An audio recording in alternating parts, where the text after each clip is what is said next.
everyone. It's nice to see you, albeit in this technological format. And for those of you who feel comfortable, look forward to seeing you in person later on this week as we try to make the most of it and try to come together as a community, as a congregational family for the holiday of Purim.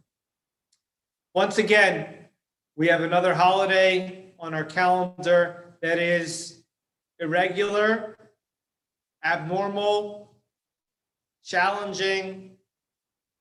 We'll do the best we can, although on this occasion, we can be more hopeful, more optimistic that there is light at the end of the tunnel, that all of this can be managed so that we might yet come together soon with a more full holiday experience.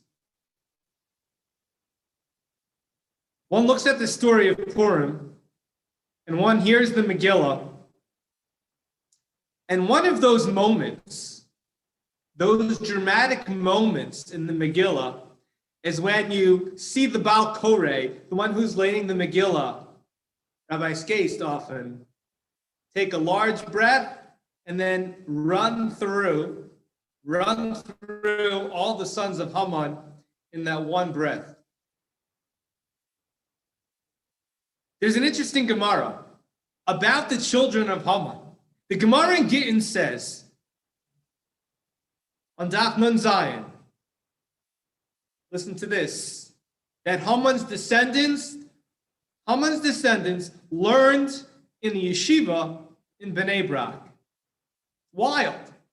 You and I think of Bnei Brak, we see what it is today in modern Israel, but even more than that, inside the Haggadah, we say those words about Rabbi Akiva and his students having their Seder and learning Torah together. And Haman's descendants were studying Torah in yeshiva in Bnei Brak.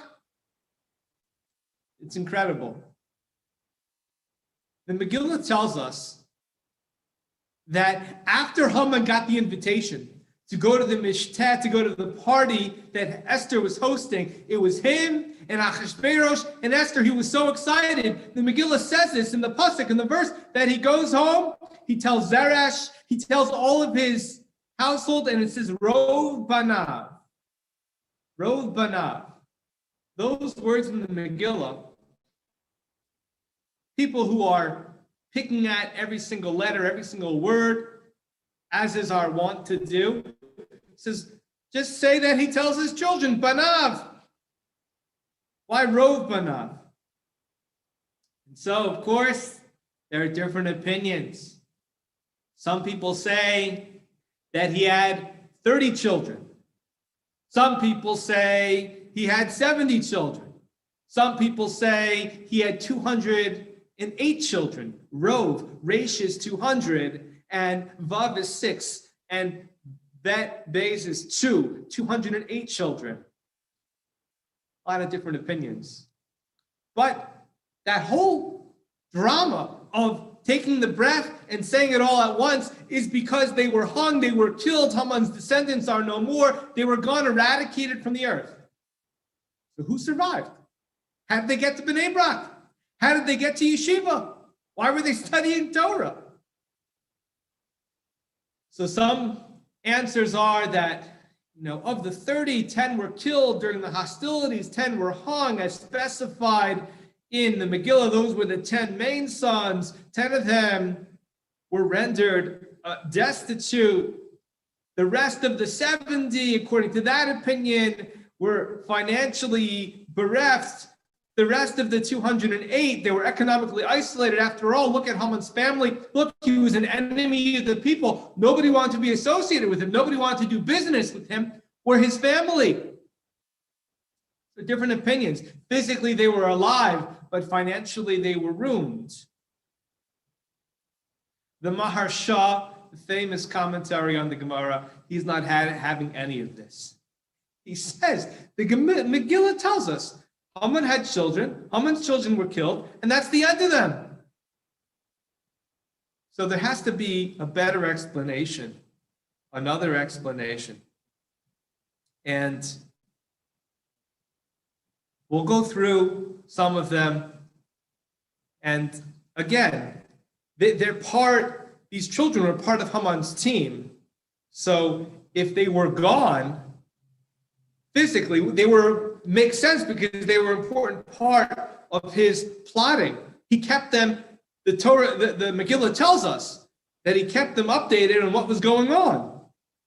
And he was so excited, his plan was coming to fruition by going to the party and being at that level with Achashverosh and Esther. But there's another issue. Besides understanding the basic story of the Megillah and how this can possibly shtim, how can this possibly be what the Gemara tells us? Besides that issue of how they survived and how they got to that point to be alive in Bnei Brak, maybe they were just poor, that's rejected by the Maharsha. There's another problem. And that is, this past Shabbos was Parsha Zachar. We're told that we have to get rid of all of Amalek. If we have to get rid of all of Amalek, that's what Megillah is telling us. We got rid of all of Amalek. How could they have lived based on that commandment? Based on this requirement to get rid of the nation of Amalek. And we read in the Haftorah that Shaul didn't do his job. Now someone is saying Shaul saw that there was going to be children who were learning in Bnei Brak, and that's why he didn't kill Agag, the king of Amalek at the time, and Shmuel had to do it. But we have a requirement to kill Amalek. So how can they be learning in Bnei Brak? Why were they allowed? They were admitted into the yeshiva. They were part of the leaders, the scholars of the Jewish people, being in Bnei Brak. Haman's descendants. Don't we have an obligation to get rid of all of Amalek? What happened to that requirement within the 613?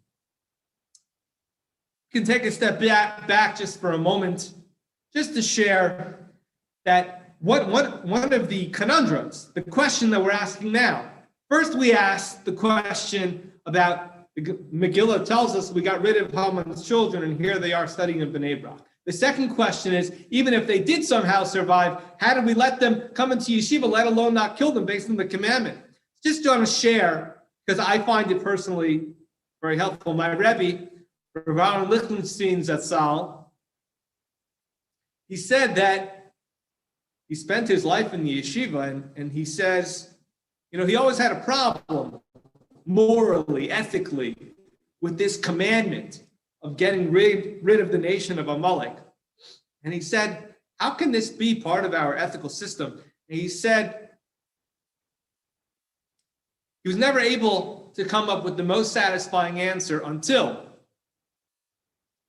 he realized that he needed to check his doubts, his question, for the following reason. His wife's grandfather was known as this great tzaddik, this great scholar, Reb Chaim Soloveitchik, the Grach, or the great-grandfather of his wife. And the story was told in the family that he was now a part of, that Reb Chaim Soloveitchik couldn't sleep at night. He just had this insomnia, night after night after night. And what was perplexing him? What was keeping him awake at night? Why couldn't he sleep restfully?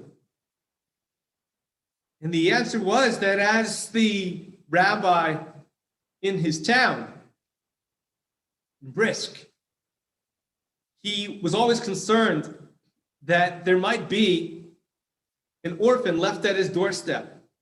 It happened, it has happened, and he couldn't fathom what could be or what would be. Perhaps there might be, he couldn't go to sleep because as the rabbi, he was concerned that maybe somebody would drop off an unwanted child, Rahman al-Islam, heaven forfend.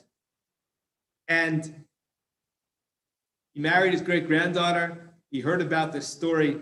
What he internalized was, if this great rabbi, this great righteous, this great tzaddik, this scholar, was so bothered by that, and I sleep just fine. In my town, being the leading scholar rabbi, he didn't say that, I'm saying that. So it must be that there's a lack of understanding on my part, whatever that might be. But if he wasn't bothered by this issue, I'm not on his level. I shouldn't be bothered by this. Now that might be helpful, might not be helpful. I found it meaningful for me. But we have this commandment of getting rid of the nation of Amalek. So why are they allowed in yeshiva in Bnei Brak? A lot of different approaches. Some people say that Haman's descendants lived. After all, it's only a communal responsibility if it's inside the land of Israel. But on the flip side, there is an individual responsibility if you encounter a member of the nation of Amalek anywhere in the world. So the question still persists. And it's codified and it's brought down as one of the 613. The Mechilta Chazal say that if they were to apply, and part of this commandment, if they were to try to convert and be a candidate for conversion, everybody's accepted, but not Amalek. There's an exception there. Well, there are other exceptions, but Amalek is not accepted. After all, their ideology, their compass, their values are opposite of our own. Not only that, but they are forcefully trying to combat our value system and take down the world accordingly, as of course happened through our traversing the desert. And eventually it led to Haman. So the Mechilta says, a couple thousand years old, it has a teaching that we have to reject Amalek as a gift. So again, clearly they converted if they're studying yeshiva in Bnei Brak. How is this allowed? Well, there's another opinion. Maimonides says, you know what? That Mechilta, we don't paskin that way. That is not an authoritative opinion. The Rambam says they can be Megayer, they can convert. Not only that, even if they don't convert, you can let them live if they accept the 7 Noahide laws, even in Israel, according to the most strict opinions. The Chazon Ish lived in the last 100 years. He explains this issue as saying that if there is no war, if we're not at odds, if there's no military competition, there's no combat whatsoever, then they can go ahead with a gerus, with a conversion. And so that's what happened.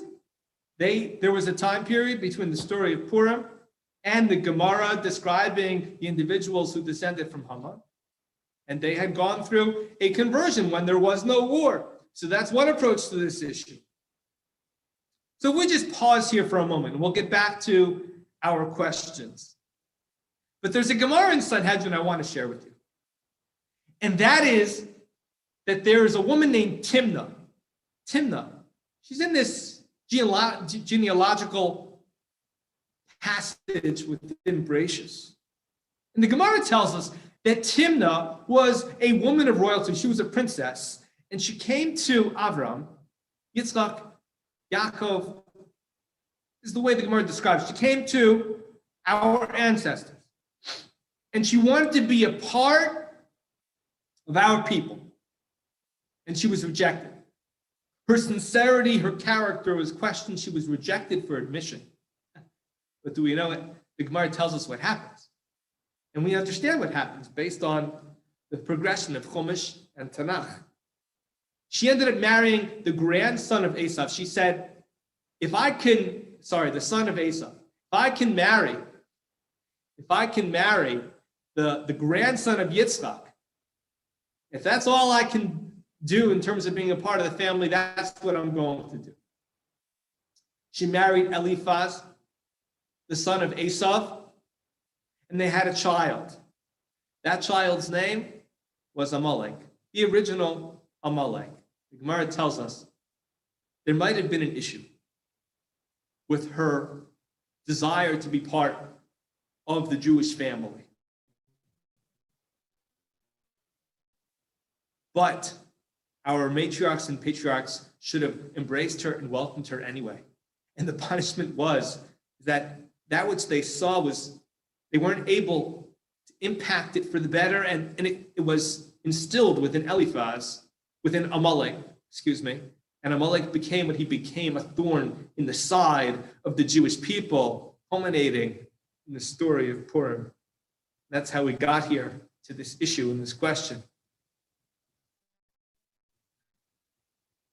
But again, what the matriarchs and patriarchs should have realized is that there was a goodness that could have been nurtured, lend itself to having descendants, learning Torah in Bnei Brak and Yeshiva.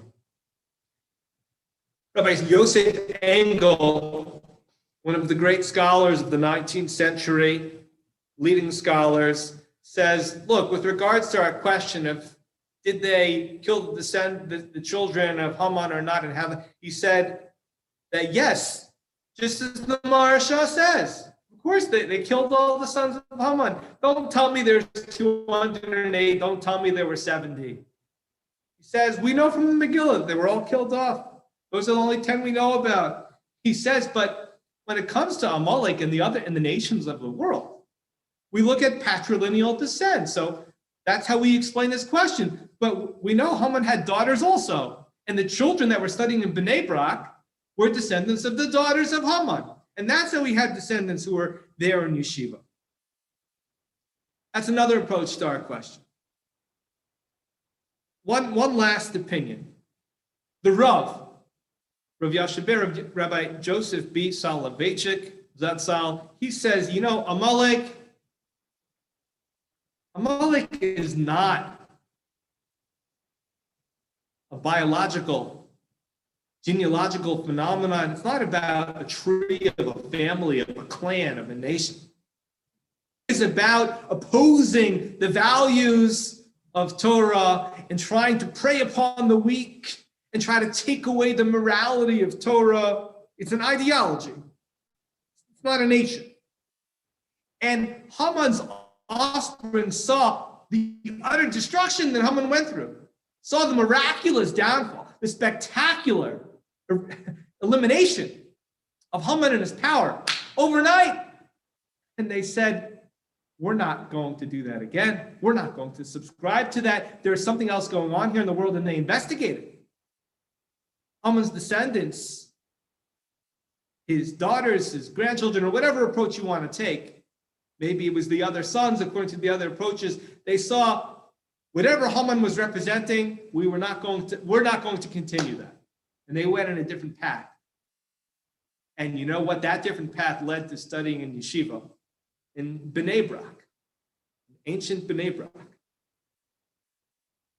There's a story, the chief rabbi of Lublin, Rabbi Meir Shapiro, and he was collecting for the school system. He was soliciting from one of the major philanthropists in town. And this major philanthropist said, Rabbi Shapiro, I appreciate what you're doing, but thank you, but no thank you. I'm not interested. Look at me. Look at my life. Look at my family. I have nothing to do with yeshiva. I have nothing to do with facilitating Torah education. Other projects come knock on my door, we'll have a discussion, but this is not for me. Rabbi Shapiro told him this story. He said, you might think that you have nothing to do with studying in yeshiva. It has nothing to do with you. But know this story. You are not in the category of Haman. You could have descendants studying in yeshiva without question, and you probably will. And he had this discussion with him. And indeed, Rabbi Shapiro collected his donation for the Yeshivas Chachmei Lublin, a storied institution, from this gvir, from this donor, this individual, talking about exactly this issue. And so there are so many lessons. Mostly, we survived for a reason. The Purim story, the miracle that happened for a reason. We have to never cross out anybody, cancel anybody, give up on anybody. We need to realize that in order for Torah to be ascendant, that we need to strive for progress. We need to make sure that the Purim story was not for naught. We didn't live just to live, but we lived to accomplish. We live to further Torah accordingly. And so it's important for us to realize. It's important for us to realize that as we go through the Megillah, as we read through the Megillah, as we listen to the Megillah being read, I realize this is our story, that we will persevere no matter how difficult things get, no matter how difficult matters are for us, that we will continue on. And certainly we realize that if Amalek's descendants can study in yeshiva, we can study in yeshiva. Yeshiva can be a powerful place. Studying